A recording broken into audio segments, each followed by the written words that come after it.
The day bison graced your village was the most important day of your life. But for me, it was Tuesday.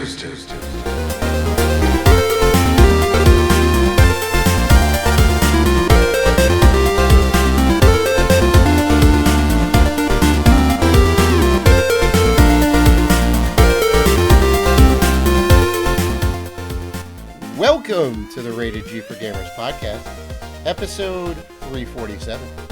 Before we start the show, we want to thank all of our wonderful fans who have supported us. And if you want to show support for the Rated G network, you can find us on Patreon at patreon.com/Rated G for Gamers. You can also find us on YouTube, Twitter, Instagram, and Facebook at Rated G for Gamers. And finally, please rate and review us on iTunes and Spotify. We appreciate all.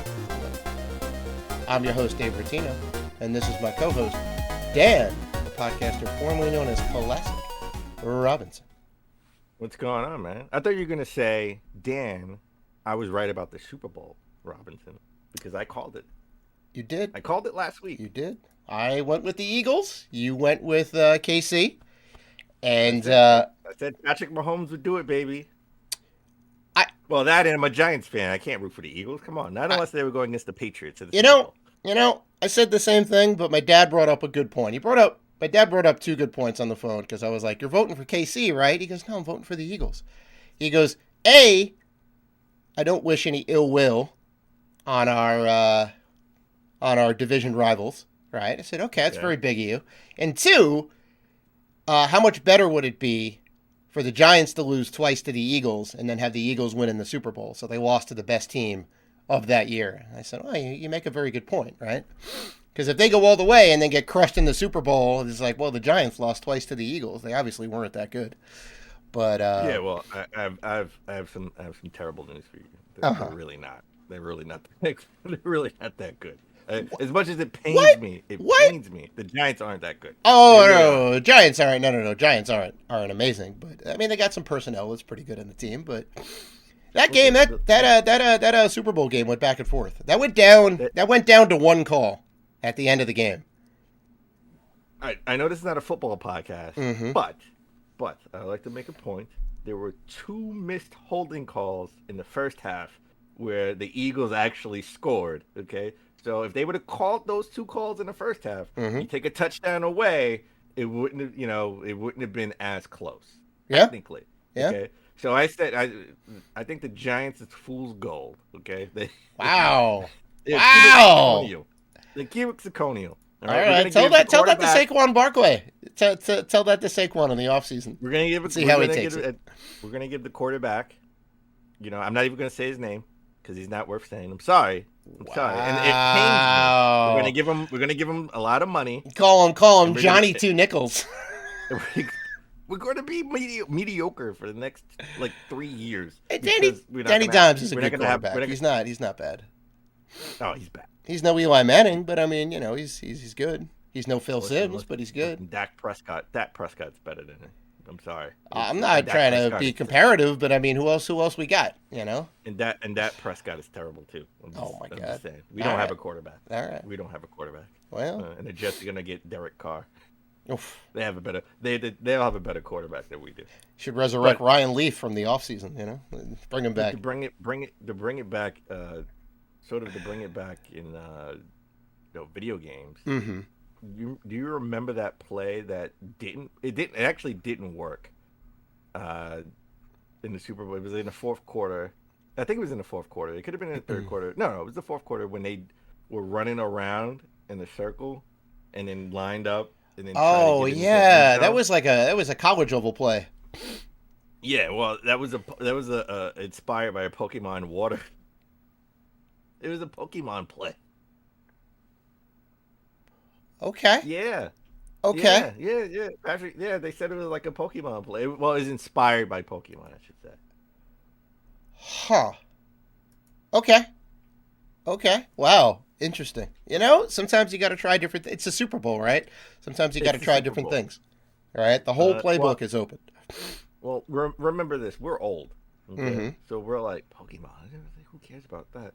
these guys, these guys are young, right? They grew up on Pokemon. Yeah, that's right. Yeah, they grew up on Pokemon. That's right. They most of them, most of the youngins were born after the millennium, after 2000. So, yeah, Pokemon was there very much a thing. Or they were born in the late 90s, right? Because Pokemon came out in the late 90s when I was in high school. I remember when Pokemon first started. You got to catch them all, man. That's right. So, but I know I'm a little jealous. You saw Ant-Man. I did. Ant-Man was the third one, right? Ant-Man 3, right? Is Ant-Man and the Wasp Quantumania. And I'm here to say that IGN is wrong. That movie is not a 5. I know. Now, I am not a movie critic. I have not taken film studies courses. I know you have. So there's certain things that you know to look out for that I wouldn't necessarily see looking at a movie. But taking it from Marvel fandom, fan of the series, the continuation of the story, I thought it was good. It dragged a little bit in the middle, but the big battle at the end was great. I thought MODOK was great, very funny. I thought Kang the Conqueror killed it, literally and figuratively. He is awesome. Is good. The post-credit and the second post-credit scene were good. They kind of tied things together. Started off great, I thought. He's kind of walking around San Francisco, and that's all I'll say. But is pretty good. Is a pretty good movie. Bill Murray was good. He had a little cameo. He was good in it. Yeah. I mean, and I'm not spoiling anything. He was in, I think, 1 or 2 of the trailers. But he plays I guess, somewhat of a prominent character in the plot of the story. But it's good. It's good. I would say see it. It's funny when you look at the Metacritic or you look at the Rotten Tomatoes, the critics have it at like 49% and the fans have it at like 90 to 95%.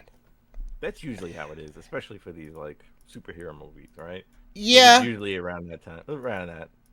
Unless they do something drastically different and make it more like a horror movie or something like outside of the realm of just like a superhero beat your chest, I'm gonna kill the bad guy movie.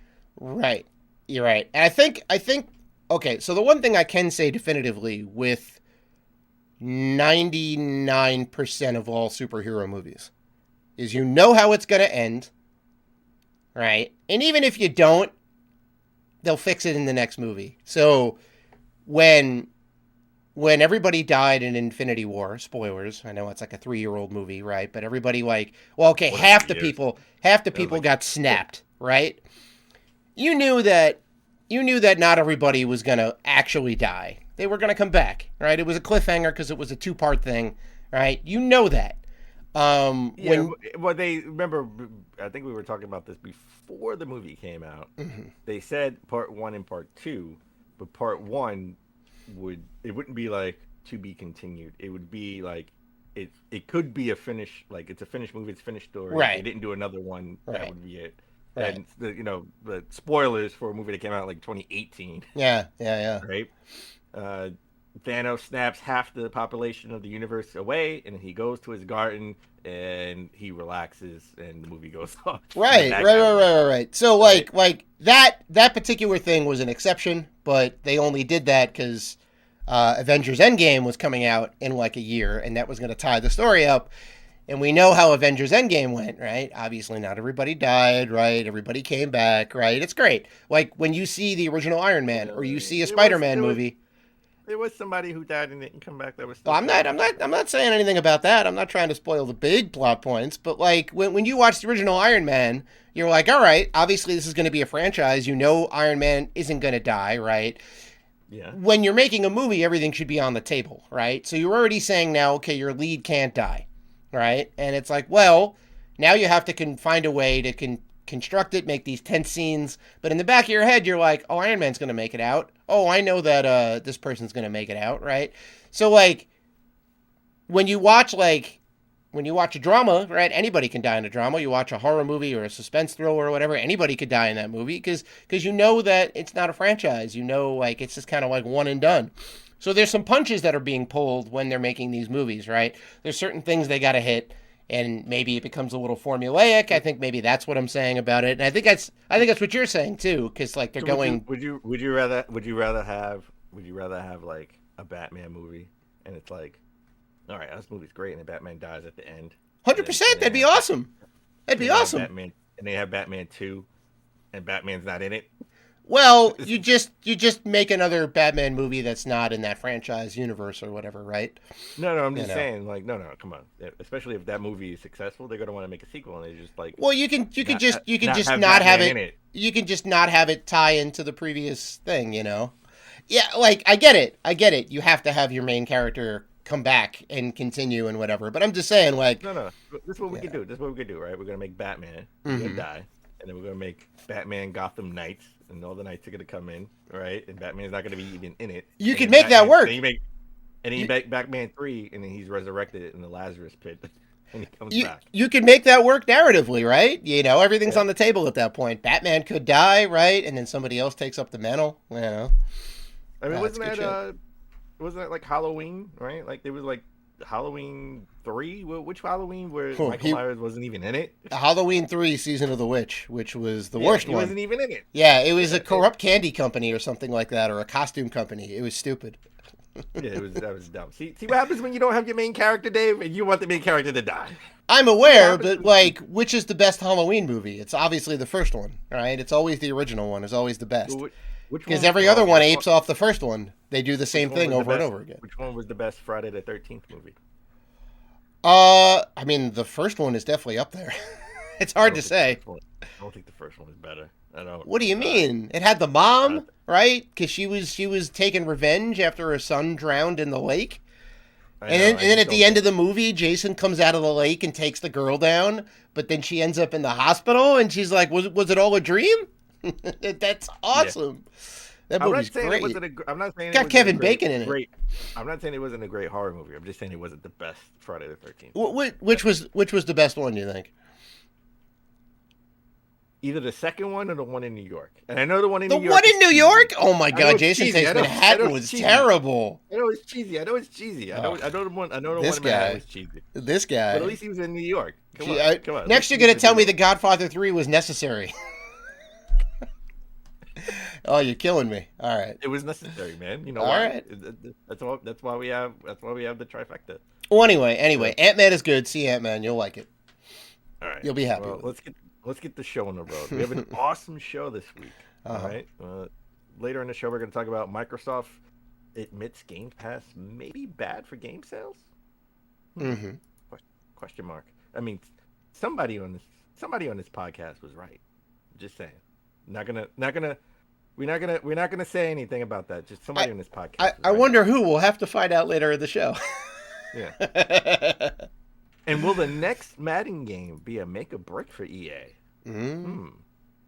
But before we get into any of that, speaking about Batman, let's just sing happy birthday to Bruce Wayne, because apparently Bruce Wayne has a birthday. I mean, you would assume. A fictional character has a birthday that was established in the comics. His birthday was February 19th. That's crazy. That's awesome. And to celebrate this, Steam, Gotham Knights, and other Batman games on Steam are, giving out some sales. Nice. And God, that game needs some sales because no one's playing it. It's not great. No one's really playing that game. It's not great. Yeah. I don't want to focus on that. I just want to focus on one thing. Mm-hmm. When is Superman's birthday? I don't know, but it's definitely one of the 365 or 66 days out of the year. Well, technically he wouldn't know that, right? Because he's not from this planet, so he doesn't go off of, we don't know Krypton. We don't know. They could have a completely different calendar. That's true. Yeah. He, it's like Superman, Clark Kent could be like, well, you know what? Superman, because Clark Kent is his human Earthling name. Right. Superman could be like 105 years old, in Krypton years. He's what? Jor-El? Is that his Kryptonian name? Jor-El. Yeah. No. Or Kal-El. Kal-El. Yeah. Kal-El. I think Jor-El was his father. Kal-El. Okay. Yeah. Wow. You know what? Kal-El, and then in Dragon Ball Z, Kakarot, right? Kakarot Yeah, for Goku. His name is his Saiyan name is Kakarot. Interesting. I see. I see. So, well, you know what? Happy birthday, Bruce Wayne. Happy birthday, Bruce Wayne. Yeah, Happy yeah. birthday, Batman. Are you gonna pick up any of these sale games? No, Okay. but you know what? I may go back to Gotham Knights. I've been meaning to go back to it. I mean, it's not. I know I make fun of it. I say it's the most disappointing game because I had of 2022 because I had high hopes for it. Right. Yeah. I think a lot of people did. I was expecting them to build upon the Gotham, like the Arkham games, Mm-hmm. and it totally didn't do that. And it's it was like they wanted to make it a multiplayer game, and then they sort of scrapped the idea, but still had the bones of it. I want to go back to it. It's not. It's if you look at the game just by itself, if we didn't have Arkham games, it would be like, okay, this is a good Batman game that didn't have Batman in it, right?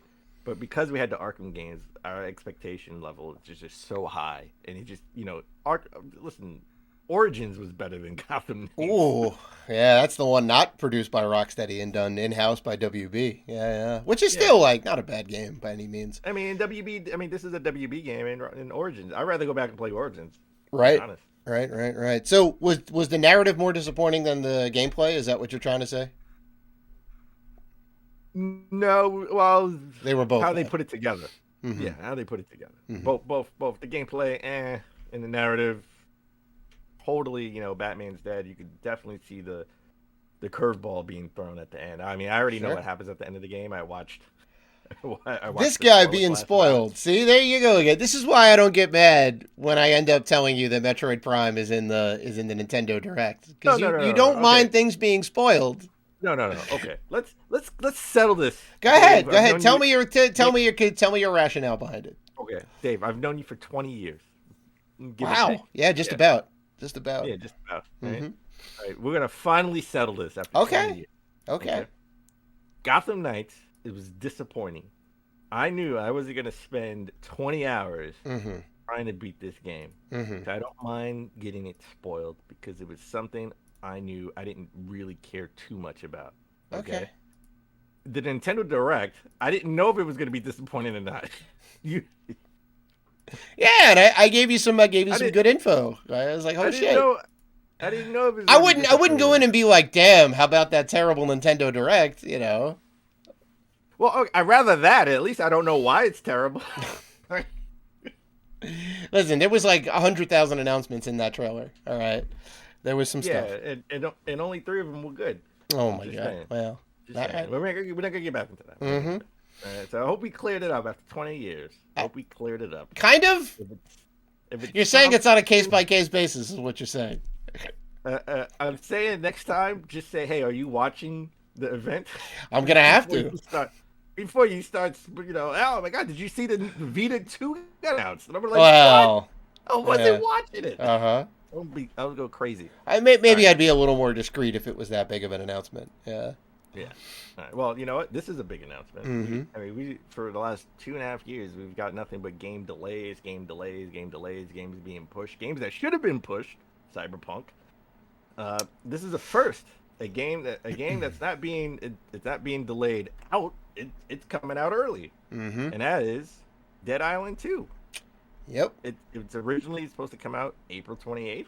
It's coming out a week early. It's coming out April 21st. Okay.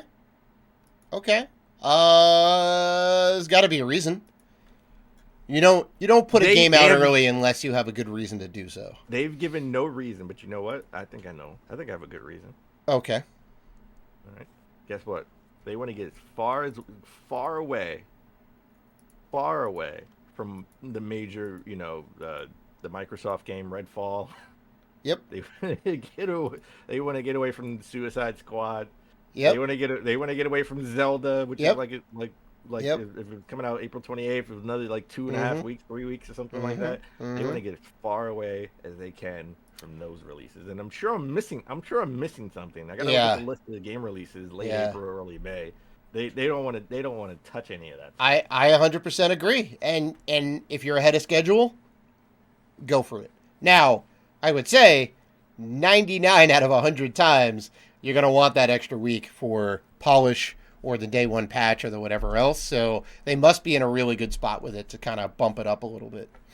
So yeah, I'm that is a wait and see for me. I'm gonna see, because the Dead Island and Riptide were terrible. I mean, they were just a train wreck. And I had hopes based on that original Dead Island trailer that was like going in reverse, when it was like, you remember that one where they had the family was in the hotel room, and like you saw the zombies like attacking them, and then it was like going back where like, you saw everything like play out, how it went back to the beginning, right? When the zombies were like breaking in and they're jumping through the windows and all that. It was really cool, and the game was like nothing like that, right? They made this really cool stylized trailer, and yeah, it just didn't live up to the name. It was terrible. It was buggy. So I'm just happy the game's coming out. I mean, we saw this game at E3 at a PlayStation event when PlayStation was actually going to E3. So I should tell you, PlayStation hasn't been to E3 since 2018. And I think that's when we heard about this. Yep. We didn't know if this was going to be canceled or not. So I'm just happy it's coming out. Sure, for sure. Yeah. Dave, as we always try to start the show but epically fail. Please tell me, what have you been playing? And I know it's not Dead Island 1.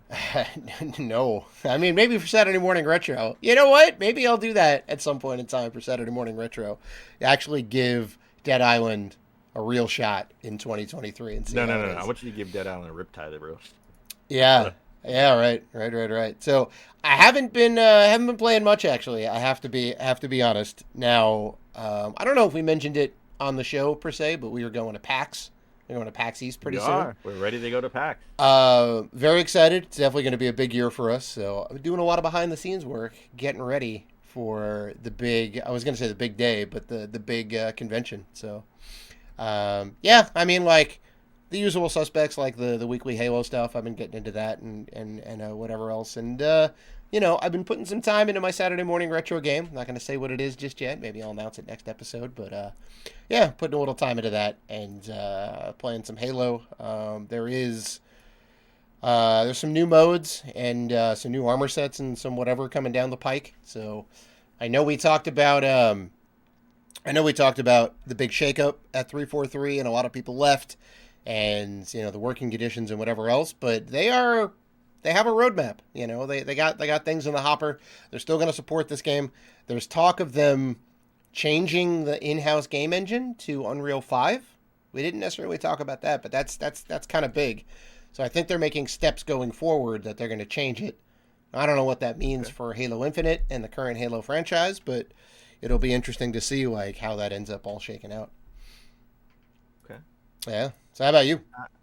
I haven't been playing much either. But I have played Like a Dragon Inshin. The demo is out. It's like a combat demo, so it's no story. It's just all. You have like a horde mode where you have to beat like these three ninjas that have like their life bar like super long, and it's like you gotta get that life bar down like 3 times. It's crazy. It was hard. Not gonna lie. And then they sort of have like just a mode where you go around. You just like go around an area and start like killing like lower level bad guys, and then you get like you get like the boss with the sledgehammer. It's good once you beat it. Once you beat it, I beat both. It's over.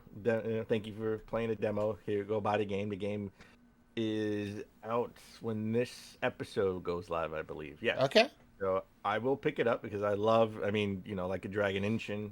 It's sort of like feudal Japan, Like a Dragon / Yakuza.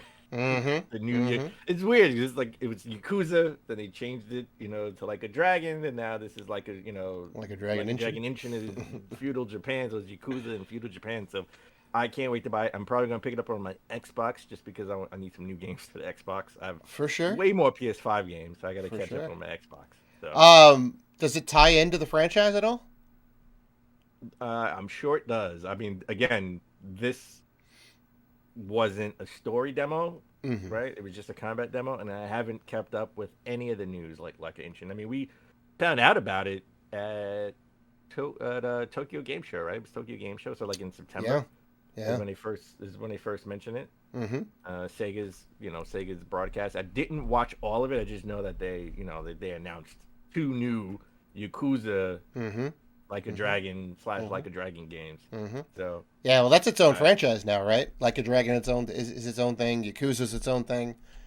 no, Yakuza is Like a Dragon. Like it's gonna be Like a Dragon going forward, and then Right. Oh, Judgment is its own thing, yes, but it's in the same universe, but it's its own thing. Yes. Okay. So I actually can't wait for that. I'm really like the last couple of Yakuza games, and I love the Judgment games. Mm-hmm. Awesome. Mm-hmm. So I definitely told you should go play Judgment games. Yeah, And I own them. I own them. I played them. I played Lost Judgment first, and I had to go back and play the original Judgment.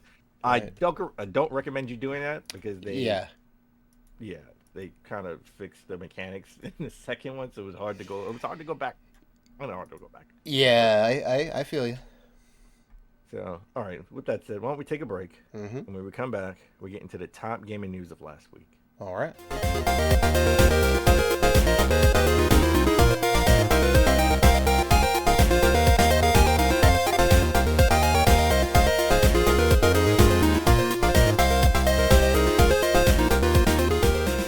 And we're back. All right, Dave. Let's get into the top gaming news of last week. Not a lot of news in the docket this week. Oh, I disagree. Not a lot of stuff going on. I disagree, but okay. Going on. Okay. All right. You know what? How about this? The biggest news from last week. This is huge. Mm-hmm. It's like earth-shattering to the video game industry, and that is Ubisoft plans to be at E3 if it happens. They actually put out a statement. The CEO of Ubisoft said, "Yeah, we'll be at E3." Yves Guillemot. Yeah. If it actually happens. That's we're in February now. You don't know if it's going to happen or not. Come on. That's great. I mean, yeah, that's definitely not a good look for E3. They should know by now whether they're going to be a thing or not. That's a whole nother ball of wax. I mean, say what you want. They can say what they want. The fact that you canceled a lot of games, Skull and Bones, is like, well, they delayed Skull and Bones. I know, but they've had issues with it for a long time. The only other announcement that we know is like those Assassin's Creed games, right? Jade, Red, and Hex, or Hexe, or whatever it is. Not much else on the horizon for them. Mario Sparks of Hope, good game, came out last year. That was last year. Didn't sell as well as they thought it would. Wow. Yeah, so like, what do you got? You got that Avatar game coming out? Sure. Well, they hope to launch a lot. They do. They have the Avatar game. They hope to launch a lot of games in the next fiscal year. I hope they do. I just hope it's good games. Mm-hmm. Right? I hope they launch actually good games. Well, I mean, you always want good games, right? Who would want a bad game? I know, but you talk about you want a lot of games, but quality over quantity. Yeah. If it's not ready, don't put it out. And I have high hopes for the Avatar game. Hope it's better than the last one we got. Really? You're in on that universe? I'm not in on a universe. I'm just in on something new to play. I don't really care about the movies. I still haven't seen it. I'll watch it when it's on HBO. That's the thing. Like, it's based off a big franchise, and I have no clue what the hook is to that game. I feel like it's just going to be a 3D open world game with the Avatar license. So you know the hook. Trust me. I don't. What's the hook? DLC and loot boxes. Yeah, pretty much. Okay. Yeah, it's gonna be a hard pass. Yeah, it's you go in the water. It's you go in the water. Loot boxes. Come on land. Loot boxes. Right. DLC in the air. There you go. Oh my god. That's what it is. Ugh. Yeah, I don't know. At this point, they will be the biggest company at E3. Right? Well, nobody else is going to be there. Yeah. Sony's Big three. Going to be there. Xbox is going to be across the street. EA is not there anymore, right? They're down the block. Yeah. I mean, who else? I mean, what other huge companies? Sega maybe, right? Ubisoft, you can argue, is a little bit bigger than Sega. Well, if you want to count Embracer Group and THQ Nordic and all that stuff. That's true. But there's a lot of subdivision companies that are there. So Embracer Group as a whole is I guess on the level of like Microsoft, right? They're a big publisher with a bunch of studios underneath them. So if they go, I think they would be the biggest. Well, if they go, well, put it this way: it doesn't matter who goes. Do you have something to show? That's really what it's about, right? Because last year and the year before that, like the Capcom showcase was just terrible. It wasn't even a showcase; it was more of a developer interview. Yeah, On it was bad. One game. It was bad. It's one thing to go, but do you have something to show? For sure. Yeah. That's the thing. So, and whatever you have to show, will it come up on a streaming service for a video game streaming service like Games Pass? Right. Because if it does, you may not make a lot of money. You may not make a lot of money. So we all know Microsoft is trying to buy Activision Blizzard, right? And Sony and well, actually, it's not just Sony. So I hate the fact that Sony is like the big company that everyone's saying, because I know it's their big competition. But Google is opposed to it. Everybody, all the big companies are opposed to it. We talked about it last week. The UK, the UK is opposed to it. Nintendo's not opposed to it. But Nintendo really, I don't think Nintendo cares. But we'll talk about Nintendo in the next story. But according to the lawsuit that's going on that was filed in in North America against them, but according to the CMA report, Microsoft subscription-based services like Games Pass and Xbox Live Gold may lead to decrease, in Activision's regular game sales, which are currently a key source of revenue, for Microsoft. And Activision has occasionally considered making its games available on services like Game Pass, but decided not to, because it can cannibalize sales. So remember, Phil Spencer said back in, just saying for context, Phil Spencer said in 2018 it helped game sales. Right? Like they saw a spike in game sales, for people would try it out and buy it, which didn't make any sense to me, because why would you buy it if you're trying it and playing it and you beat it, right? And you're only playing, 10, 15, $20 a month, and you beat it within a couple of months, and you have over 100 games that you can keep trying that are going to be filtered in. Like, why would you actually buy the game? And then, if you actually buy the game, is it on sale, right, where they're not getting the full price for that game? Sure, and those are all important questions. Well, I got a lot to say on this, and I think there's a lot to chew. I don't know if Phil Spencer was being disingenuous or not. I would say that I think they could have saw a boost in game sales back in 2018, but now 2023. That's exactly what I was going to say. Initially, you may have seen a spike, and it could have been due to the newness of the service, right? And it could be certain games that were only on there for a little while, which then saw people buy them when they went off the service, or if they went on sale. There's a lot of different factors involved. I think the claim that sales are being cannibalized is 100% true, because you're right. You're buying into the service so you can play all these games, right? And I think you're right. The average gamer or consumer or whatever, when they're done with the game, they're done with the game, right? If you beat Assassin's Creed, it's over. If they have an online component, not like a movie where you watch a movie a couple of times. I mean, you could do that. I mean, well, like that's a whole nother thing, I honestly don't think people watch movies more than once or twice. They'll watch it once or twice and then they're done. So I think, well, let me get back to the games thing. Unless there's an online component to it, there's no real compelling reason for the average person to buy the game, unless they want a permanent digital copy. I don't know if that's necessarily true, because digital purchases are locked down and tied up, and licenses and all that. But even like the physical copies have updates and whatever else. You got to be online for that. But some people want to own it. Most people don't. So I could see if it's going off, like you're in the middle of playing it and then it's coming off the service, you'll buy it so you can continue to play it. Yeah, it's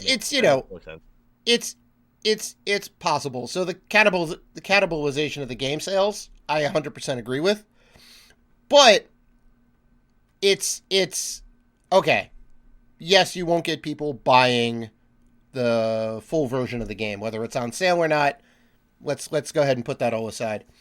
What I care about is because, like, for Microsoft to get an Activision game on that service, there is a bag being handed off from one company to the other, right?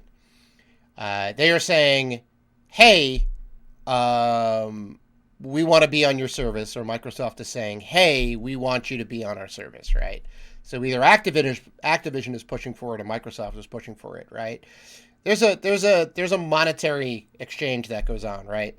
And they pay the company, X amount of dollars or whatever to have that game on the service. So all of that stuff costs money unless it's an in-house title. I think they get extra money for, depending on how many people actually are like playing it or something along those lines. I know player count matters as well in the price. Mm-hmm.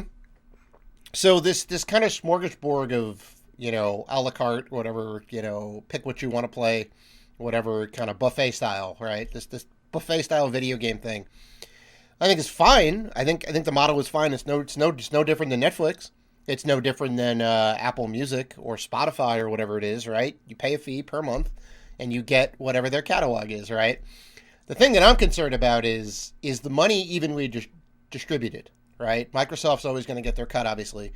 Do the publishers and ultimately the developers, do they get the appropriate amount of money for the game being on the service, right? So I don't know what those numbers are behind the scenes. We will probably never know those numbers until they get leaked out. But as long as that's good, as long as everyone's getting paid in the way that they're supposed to be getting paid, I'm fine with it, right? Whatever metrics a company wants to use to gauge whether a game is doing well or not, like if they're just going to go by like sales numbers, then yes, every time you're on a streaming service, it's going to be a detriment because people are just going to play the game on the service as long as it's on the service. Maybe they'll buy it later, but you're not going to see those numbers. Well, I mean, we even talked about it on shows. Like for collectors, this is great, right? Because we get to play the new game. Well, for Xbox at least, we get to play the new game when it comes out, right? And then when it goes on, a fire sale during the holiday season, we can pick it up just to have it in the collection. At a discounted price. We're not actually giving the developer $70. Yeah. So it's a win for consumers all around. They don't. As a side note, we're really just buying the case, right? Think about Forza and Halo. Yeah, it's just assets. And the aforementioned Call of Duty. You got to download the whole damn game. I know. And this is not an Xbox Game Pass issue. It's a subscription issue in general. I mean, remember? 100%. Yeah. Abe's, the company that made Abe's Odyssey, that new Oddworld game that came out, when the systems actually launched, right? It came out on PS Plus. It was free. I got it. I was playing it. I loved it.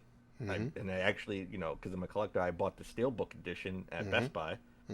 But they said it did cannibalize their sales. They lost a lot of sales because they weren't expecting it to be super popular. That's why I'm sure they agreed to put it on PS Plus. What they didn't account for was there not being a lot of new games to come out on PS5 around the launch. Well, I'm gonna say the first 5 months, right? So if you were lucky enough to get a PS5, you want to play a new game, so you get this is one of the new games that are out there, and they could have made more money on those $70 disc. Yep. Right. Yep. Compared to however much money and by the way, let's not cry boo-hoo for these companies because they're making a couple of $1 million, right? I'm sure it was like not $100,000 to be on PlayStation Plus. Just add a zero to that, or a couple of zeros to that. Sure. Yeah. So I mean, again, I think it comes down to the revenue split, right? The revenue share and all that. Like, the numbers need to be tweaked a little bit, right? It's like Steam. Steam takes 30% of every sale, which is kind of egregious, right? Apple, things in the Apple App Store or whatever, right? That's 30%, right? That's very high. And Epic comes in and says, set the industry standard at 30% across the board. Right. It's super high. And you're like locked into you're locked into Apple's system if you want to sell stuff on an Apple device, right? With Steam, you got options, right? You don't have to go on Steam. You could do it on GOG, you could do it on Epic. The Epic Game Store is 18%, I think, or maybe even a little bit less. They take a little less of a cut. I think you're right about that 18%. Right, which is much better. It's almost half of what. It's not quite half. But it's much better than 30%, So it's like, Yeah, here's an alternative. We could put it on this store, and it would be a little bit better. So I think that's where the conversation lies, right? And I think you can come to that happy medium. Hopefully, maybe, I don't know. Just always remember, and I know I seen this on it was like one of those business shows, and an analyst saying, just remember, Epic came in low, but they can always raise it. Oh. Right? I'm not calling them the White Knight, but they positioned themselves as the White Knight. So yeah. They're 30, we're 18, and then right. as inflation goes up, everything goes up, right? And the cost of having servers and whatever, they're gonna well now we're at 23%. Yep. All right, we have to, and they're gonna justify why they have to go up, right? Exactly. Yeah. All right. Well, I said I'm gonna talk about Nintendo in a second. Now, Microsoft. They still want to buy Activision Blizzard. They bought Bethesda. They bought a bunch of companies. They have like over 25, maybe 30 different studios at this point. Sony's in the news. I didn't really make it a story. They're in the news, rumored to be, also, not done with their acquisitions. I mean, the biggest thing I think, and I still think this is true. I think they're going to buy Square Enix. I really think they may. Buy Square Enix. They may. Yeah. Right, because they are. PS5. I mean, the PS5 overtook the Switch sales in Japan, right? Because now that they focused all the inventory on the West. Now they're focusing it on Japan, right? And the Switch is in the decline mode right now. So I do think they want to focus a lot. They're focused on the West, but I think they're going to, sort of. I don't want to say change focus, but they want to cater to their home audience, Japanese audience, and buying Square and having all of those Square games, especially those games that come out first or exclusive for the Switch, will now be on the PlayStation console. I think will go a long way over time. For sure. But Nintendo has taken up a different strategy where Sony and Microsoft are acquiring new talent in IPs. Nintendo and apparently Sega want to keep their talent. It's a novel idea, Doug. They're not going to acquire studios. That's not in their business model. But apparently Nintendo and Sega are giving employees raises, even though for Nintendo hardware, in both software and hardware sales are down for the last quarter. So that's a novel idea. Hey, the company's sales are down, but we're going to give everybody raises so they don't leave. Right. You're right. You want to retain your employees and pay them a fair wage. That's great. I'm glad they're doing that. I know the work grind over there is crazy. Everyone's very dedicated to the job. There's always the meme of, the salary man who sleeps in the office to kind of take one for the team to kind of put the company first and whatnot. And, that's terrible. You got to take care of your well-being and all that. But at least if you can get the bag while you're doing that, Yeah, no, I understand. It's a little bit better. That makes sense. You don't want any of your talents going away, leaving. I mean, it's never been Nintendo's sort of, business practice just to, acquire different studios. I know they sort of. I still think they should get platinum. They should get platinum in the fold. I mean, right? They might as well. They're almost exclusively a Nintendo company. I know that most of their major stuff comes out on Nintendo. I mean, their biggest IP comes out on Nintendo exclusively because Nintendo owns that IP now, I believe. But I you know what? This is good on them. Good on them. I think this is awesome. I don't want anybody to buy Sega or Capcom. I know we're in the time of consolidation right now, but I thought I was really disappointed Bethesda being bought by Microsoft, because they were a private company, not a publicly traded company, that they can take risks because they're not beholden to shareholders to, sort of maximize profits. That they could take a little more risk on games, right? That's why we didn't see Prey 2, 3, and 4. Yeah. Yeah. Back in the day, they could say, you know what, this isn't working. This Prey sequel, Prey 2 that we're working on is not working. We're gonna scrap it and then redo it. Right. Right. Right. I want more Crazy Taxis. I want more Jet Set Radios. Right. I want those style unique games. I want like a Dragon Inshin. Yeah. Yeah. You want stuff Yakuza that 15. Right. Right. I want a new Katamari Damacy style game. Right. One that's kind of like off the wall and like would never come out with a company that's beholden to its shareholders. Yeah. Well, speaking of a company that's beholden to shareholders, where we don't get, sort of new ideas coming out of like we used to in the 90s. And that is 90s and the 80s. I mean, take it way back. They were a big Commodore 64 company. Yeah, Electronic Arts. Mm-hmm. According to EA insiders, EA is pretty much saying this is going to be a now or never, or make or break Madden NFL 24, right? That's the approach they're taking, at least, because they know how widely criticized the last few games and the last 6 years. The game has been criticized. Just incremental updates, not a full-on. I mean, for a game that you have to spend another $70 or $60 on, $60 now, $70 on, every year, and it's just a roster update with nothing major. They're taking the make it or break it sort of mentality to develop this game. So that's cool. I wonder why now. Why now are they doing that? And I'm kind of curious. I'll tell you why now. Is it because 2K now can make a football game? Maybe not a sim. It's going to be more arcadey. But could that be why? Could competition? No, because they've always had there was like NFL The Blitz 1 and 2, the recent ones. There was Doug Flutie's Maximum Impact 2019 and 2020. There are other football games. There was the arena style football. There was one with like Jerry Rice on it.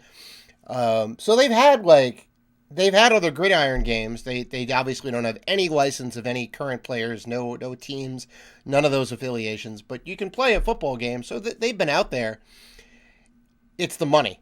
EA is looking at the sales year over year. No, it is. It's 100% the money. EA is looking at the sales year over year, and they're going, this isn't working. People aren't buying them because they are incremental updates. And I get that it's hard year after year to put out a new title, to innovate, to get it out on time, right? Because it's a yearly release. It's always at the end of August, right? Right as the preseason's winding down. The game comes out so you can play it. Along with the regular season, you get all the roster updates and the whatever as it happens, and the team changes and all that. That's really cool. You got to do that year after year. It's very hard. How do you innovate year over year? But the only reason is they're looking at the numbers and they're going, well, they're not meeting our metrics. So now they're trying to do something bold and innovative. It happens every now and again, right? Like all the money that they pay for the exclusivity to put out Madden games, right? It's like, what are we getting in return? I mean, yes, no, they can't get anything else. Now you can get an arcade football game, right? But yeah, no, I think it's a combination. To be honest, it could it's 100% sales, but I think from a developer standpoint, you want to make the best product for sure. And, from a publisher standpoint, from EA standpoint, 100% it's the money, right? Sales. But it could be deep down, with the developers, you want to make the best product, and 2K is going to make, well, hopefully 2K will make a really good arcade football style game, right? And I know you can't, it's apples and oranges, but in the mindset of people, will that cannibalize sales? Where it's like, I know, this is Patrick Mahomes throwing a football that's on fire. But this game is awesome. I wish Madden was like this, right? If if they get the mechanics right. So I think it's a combination. Maybe the publisher definitely is looking at it from a money standpoint, but the developers could be looking at it from a, we got competition now with 2K. We got to step the game up. Yeah. Not Doug for sure. Flutie, not a Doug Flutie game that only comes Doug Flutie's Maximum Impact. I'm telling you, that is a hidden gem. That is a Metal Jesus hidden gem. All right. They made a sequel, Dan. They made 2020. Obviously, 2019 was good enough. I know. They made a sequel. I know. For all the Doug Flutie fans out there. That's right. All right. And last on the list for the news, I wanted to end with something that makes me feel really old. It is the 30th anniversary of Star Fox. Wow. Yeah, that's right. Came out in 93. Yeah. Wow. I remember when I first got Star Fox on the Super Nintendo. I thought it was the best thing ever. It was hard. I thought it was hard. Don't get me wrong. I thought this game was tough, but I kept trying over and over because I was like, this is awesome. This is great. And none of my friends could beat it. None of my friends could get really that far into it because the game was hard. But we were like, I don't think graphics can get any better than this. Like, this is like the best thing ever. I just remember saying that to myself. Yeah, it was amazing. Like, it was a lot of people's introduction to 3D polygons, right? And it's kind of like, what is this? They made Star Fox 2. They didn't release it because it was, that they made Star Fox 64 instead because the N64 was out. We did get Star Fox 2 on SNES Mini, so it did come out officially. It did, yeah. Is it on the Nintendo Online service? I think it is. If it's not, it should be. It may be. I know it was like, because it was a secret game you had to unlock by playing Star Fox, like a level of Star Fox, and then it unlocked on your console. It's probably on the online service at this point, I think. Yeah, I think it is. All right, Dave. You got any good weekend plans? I am going home to see the family. Extended weekend. That's right. Weekend. Well, it is. Yeah, I guess you have off on Monday too. I have off on Monday. Going home to see the family, so that should be good. It should be a nice weekend. I think the weather's going to hold up. It's good. It's gonna be crazy cold. It's cold now. No. Just let me. I was thinking of the nice sunny weather and being on the beach and sitting out in the sun. Why you got to do that to me? All right, so this is like a video. I'm gonna tie this into video game terms. Okay. So Dave hears the seagulls, he hears the ocean, but he's only looking at a picture of the beach as he's in the freezing cold. Oh yeah, see, that's the little camera trick, right? They're looking at the photo, and the photo comes down, and he's like freezing cold in the. He's freezing, and zombies are surrounding him in the cabin. Yep. Okay. All right. So that's what I got going on. What about you? Well, my water heater broke. It burst. It actually ruined my washing machine as well, so I had to throw both of them out. Shoot. I don't know if you're watching the video. You may see there's some more stuff behind me. Right? A little peek behind the scenes. Yeah. A little peek behind the scenes. I don't know if I was on the mic for that. I assembled it well behind me, so you can't really see. But basically, everything that was over here is now over here, right, or behind me. All right. And I'm getting a new water heater and a new washing machine that I have to install this weekend, so I can have hot water and wash my clothes. Yeah, those are both two very important things. Important things. Well, you know what? The story had a bad start, but it had a happy ending, right? It's all coming together. And it looks nice back there, right? You can really kind of see the whole collection come together. It makes me. Oh, good. I just wish you could see all the.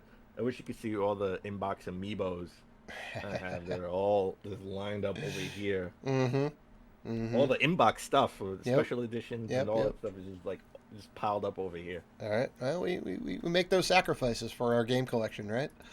We do. Good stuff. So, all right. That is episode 347 in the books, folks. And we want to thank you guys for listening to the show, for liking, commenting, doing all the good stuff that you guys do. If you want to interact with us, and we know that you do, you can find us on Facebook, Twitter, Instagram, and YouTube at Rated G for Gamers. So please listen, like, rate, review, and subscribe. And as always, Keep gaming.